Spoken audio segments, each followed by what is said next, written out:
म्हटलं त्यांनी. कुठं चालले सुदामा? श्रीकृष्णाला भेटायला की माझ्या मित्राला मी भेटायला? चालता चालता पायाला काय टुचायचे, काटे टुचायचे, दगड टुचायचे, सुदामाच्या पायात चप्पल सुद्धा. तरी सुद्धा त्यांना परवा नव्हती बरं का? कारण मला आस लागली आहे भगवंताची. कोणाची? माझ्या श्रीकृष्णाची मला आस लागली म्हणून मी तिथपर्यंत जाणार. चालता चालता कितपर्यंत चालेलो सुदामा? मूर्छा आली की सुदामाला?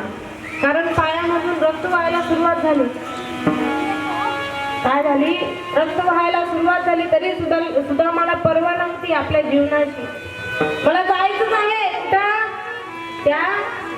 त्या नगरीमध्ये जायचंय, द्वारकाधीशांजवळ जायचंय, माझ्या मित्राकडे मला जायचंय. मला जायचं आहे म्हणजे मी जाणार तिथपर्यंत. मला काही होणार? विश्वास होता त्या परमात्म्यावर. कोणावर? श्रीकृष्णावर विश्वास होता त्यांचा. निघालं चालत चालत सुदामा. जय श्री कृष्ण, गोपाळ कृष्ण, भगवंताचा नामस्मरण करत करत निघाले श्रीकृष्ण भगवंत हे सुदामा. आणि मूर्छा आली. तिथंच पडून गेले सुदामा.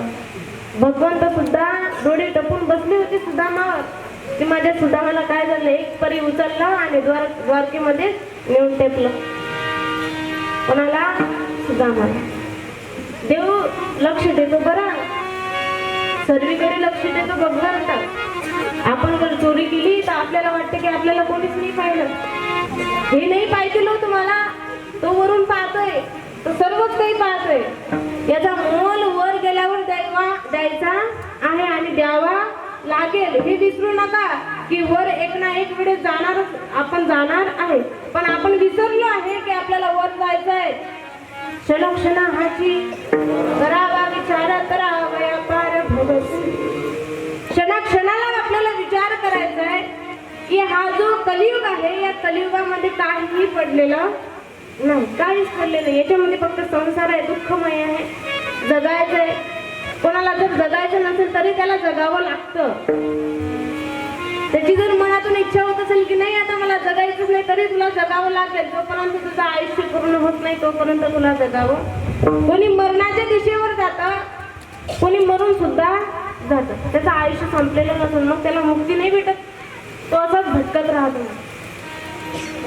मग 7 दिवस सप्ताह त्याला असं लावतात ना. मग सप्ताह 7 दिवसाचा. एक मोठा बांबू राहतो, मोठा कपडा राहतो. त्या कपड्यावर पूर्ण सफेद कपड्यावर ओम नमो भगवते वासुदेवाय इंकाने रेखाटतो ना आपण. मग तो जो बांबू असतो त्या बांबूला त्या पांढऱ्या कपड्यामध्ये लपेटला जातो. मग गंडावरून बांधला जातो आणि त्याला असा उभा केला जातो. आणि जो कोणी मेलेला असेल त्याला आव्हान केलेलं जातं. मग ते आव्हान केल्यानंतर ती जी आत्मा असते, धुंदलकारीची कथा ऐकली का तुम्ही पहिल्या दिवशी? तीच ती आहे. त्या आत्मेला आव्हान केलं की एक एक कांड फुटत, 7 दिवसात बरोबर एक एक कांड फुटत. मग तेव्हा कुठे त्याला मुक्ती मिळते. म्हणून आपलं जीवन संपल्याशिवाय आपण अगोदरच नाही काही कार्यक्रम करायचे बरं, नाही तर असेच दरदर भटकत बसाल. मग तुम्हाला मुक्तीसाठी कोणी काही बोलवणार नाही. याच्याशिवाय मुक्ती मिळत नाही. भगवत सत्याशिवाय मुक्ती मिळत नाही. नामस्मरण करा, पितृ ते तुम्ही काय म्हणतात, पिंडदान करा, काहीही करा, पण त्याच्यापासून मुक्ती मिळत नाही. फक्त यानेच मिळते, दुसऱ्या गोष्टीपासून मुक्ती मिळत. विठ्ठल विठ्ठल विठ्ठल.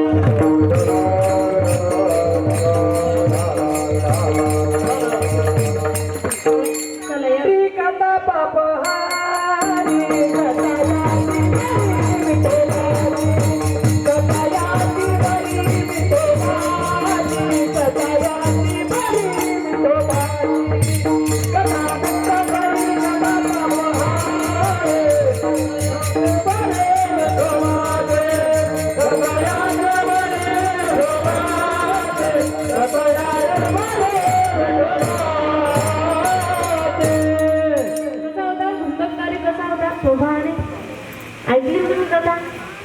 5 वैश्य काढलेले होते त्याने, आहे की नाही? पण त्या वैश्यानेच मारलं.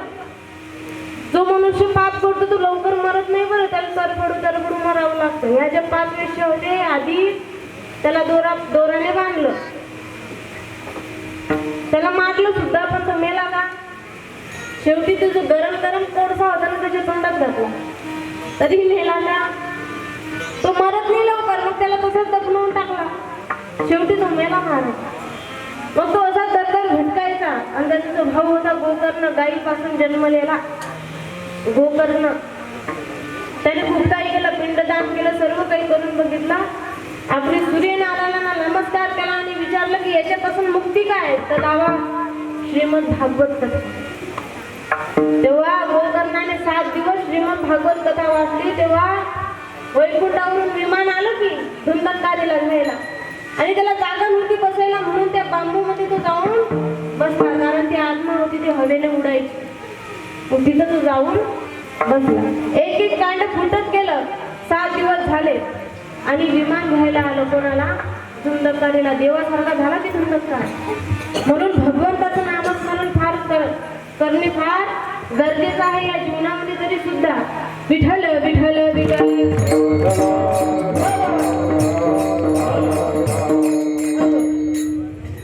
आता सुदामा तिथं पोहोचला, देवाने येऊन टेपवलं. सुदामा पाहतो तर आपण सुद्धा आलो, आपण पण मूर्छेत पडलेलो होतो. सुदामाला वाटलं देव आहे की? तो क्षणाक्षणाला विचार करायचा की नाही देव आहे. त्याचा श्वास बाहेर पडायचा नाही तरी सुद्धा तो भगवंताचं नामस्मरण करायचं. आपले किती खालीवर श्वास जातात बरं, पण आपण काही देवाचं नामस्मरण करत नाही. असं तर सुदामा गेला आणि विचारलाय द्वारकाधीशांची नगरी कुठे मला सांगाल का? हेच नगरी आहे बाबा, बघा हेच सुंदर अशी भव्य नगरी आहे. मग त्यांचा महाल कुठे? बघा म्हणे त्या रस्त्याने तुम्ही जा, तिथं तुम्हाला महाल मिळतो. म्हणे ठीक आहे. म्हणे तुम्ही कोण? म्हणे मी श्रीकृष्णाचा मित्र. म्हणे असा? म्हणे हो. धोतर फाटतं, अंगावर काहीच नाही. म्हणे असं सुद्धा माझा मित्र पहिल्यांदा पाहिलं. म्हणे असं ते माझं जसं आहे तसं आहे. रस्त्याने पुढे निघाला, द्वारपाल उभे होते. द्वारपाल विचारताय, अरे सुदामा कोण आहे? देखो देखो ये गरीबी कहाँ, कृष्ण के दर पे मैं आज लेके आया हूँ. मेरी बचपन का यार है मेरा शान, यही आस लेके आया हूँ. आज तर द्वारपालांना सांगतो की जा माझ्या द्वारकाधीशांना सांगा की तुझा मित्र आलाय. अरे द्वारपालो कन्हैयास कह दो,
किधर पे सुदामा सिपाही गेला की द्वारपाल दोघे उभे होते. म्हणे तू कोण सांग तरी. मी सुदामा श्रीकृष्णाचा मित्र. मला अचंब वाटतोय मला की तुम्ही श्रीकृष्णाचे मित्र आहे म्हणून. आणि काय झालं पण असे मित्र नसू असे नसावे. मग म्हणे कसे सुंदर वेश धारण केलेले असे मित्र असावे. आणि मग तुम्ही जाऊन तरी सांगा. द्वारपाल गेला, श्रीकृष्णाजवळ गेला आणि श्रीकृष्ण म्हणतोय बाहेर कोणीतरी तुमची वाट बघते, कोणीतरी आलंय. श्रीकृष्ण म्हणताय कोण आलाय सांग. म्हणजे सुदामा नाव म्हटल्यानंतर भगवंतांनी काहीच विचार केला नाही. जशीचे तशी उभे राहिले आणि पडत सुटले की कोण आला? सुदामा आला. माझा सुदामा कुठं आला? द्वारपाल मध्ये, नगरीमध्ये आला. आणि द्वारपालांना सांगितलं की जा माझ्या कानाला जरा बोलून आणा. मग शिपायांना विचारलं तू त्यांना काही बोलला तर नाही? म्हणे नाही महाराज, फक्त एवढंच विचारलं की तुम्ही असे कसे मित्र? अरे तू माझा मित्र आहे, त्याचं कर्म थोडं बाकी होतं म्हणून तो पुसतोय. त्यांना काहीच नाही, तो फक्त माझंच नामस्मरण करतोय. तुम्ही माझे द्वारपाल आहात असं विचारलं नाही कधी कोणाला. काहीच नाही विचार केला. श्रीकृष्ण पडत सुटले. पायात पादुका नव्हत्या, अंगावर तो शेला होता, तो दुपट्टा सुद्धा त्याने काढून फेकला. नुसतं सुदामा सुदामा करत करत धावत निघाले श्रीकृष्ण भगवंत आणि मिठीत घेतलं सुदामा निघून चालले होते. आता माझं इथं काही काम नाही. का काम नाही? कारण हे जे लोक होते ना सुदामाला म्हणायचे असे मित्र मित्र कसाही असो, पण तो श्रीकृष्णाचा कोण होता? भक्त होता, एक मित्र होता. भगवंताने सुदामाला मिठीत धरलं. किती वेळ लावला रे, किती वेळ लावला तू येण्याकरता. तेव्हाची वाट बघतोय, बघ तरी मी. म्हणे आलो नाही. मग म्हणे आता चल की अंदर आतमध्ये चल. नाही म्हणे आता माझं काम झालं. अरे चल म्हणे, माझा म्हणून जर बघता सुदामाला नेलं. सुदामाला चालता सुद्धा येत नव्हतं. माय एवढ्या दुरून आले होते ते. आतमध्ये नेलं. सुदामाचे पाय धुतले. कोणी? भगवान परमात्म्याने. कोणाचे पाय धुतले? सुदामाचे पाय धुता धुता अश्रूंचे धारा वाहू लागल्या श्रीकृष्णाच्या डोळ्यामधून. काय रे सुदामा, हा हे काय तुझा प्रकार? पाय तरी बघ तुझे, रक्ताबिंब झालेले सुदामाचे पाय. तेव्हा सुदामा म्हणतो देवा